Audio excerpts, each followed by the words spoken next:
सोयीसुविधा करणे म्हणून अनेक वर्षापासून आमचे सर्व MIDC मधील व्यापारी यांची या ठिकाणी मागणी होती। कारण का त्या ठिकाणी 30 ते 40 हजार कामगार या ठिकाणी काम करतात। अनेक वर्षापासून मी या ठिकाणी विशेष कौतुक करतो आदरणीय देवेंद्रजी फडणवीस साहेब, आमचे पालकमंत्र्यां सर्वात जास्त कौतुक म्हणजे आमचे आदरणीय आमदार देवेंद्रदादा कोटे। कारण का कुठलेही काम हाती घेतलं तर आमदार साहेबांचं हे तडीस नेणं हे त्यांचं एक स्वभाव आहे।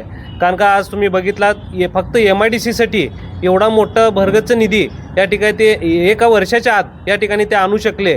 विशेष या ठिकाणी सर्व कामगार असेल, MIDC असेल, सर्व त्या भागातील 250-300 एकरमध्ये या ठिकाणी MIDC वसाहत आहे।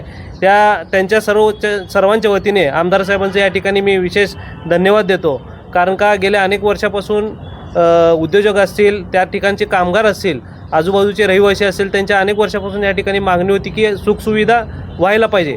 कारण का सोलापूर महानगरपालिकेमध्ये सर्वात जास्तीचा टॅक्स रेव्हेन्यू पे करणारा हे आमचा MIDC भाग आहे, पण सुखसुविधा कुठलीही नव्हते।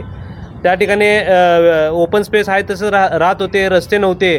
पण आज आता या ठिकाणी मुख्यमंत्री साहेबांनी हे जी विशेष मंजुरी बाब म्हणून MIDCला जो वर्गचा जो निधी दिलेला आहे आणि त्या माध्यमातून अनेक उद्योजक या ठिकाणी आपल्याला MIDCमध्ये या ठिकाणी येतील आणि उद्योजक वाढीसाठी या ठिकाणी एक चालना मिळेल। विशेष आमचे राजू राठी साहेब असेल, आमचे पेंटप्पा गड्डम साहेब असतील, यंत्रमाग संघटनेचे अध्यक्ष, यांचं पण या ठिकाणी कौतुक करतो की वेळोवेळी या ठिकाणी ते पाठपुरावा करून सतत आमदारांच्या पाठीमागं तगादा लावले की हे कामं व्हायला पाहिजे।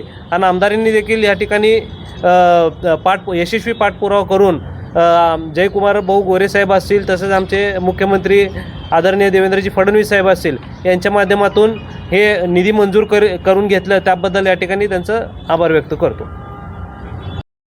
लाईक करा, कमेंट करा आणि सबस्क्राईब करायला विसरू नका।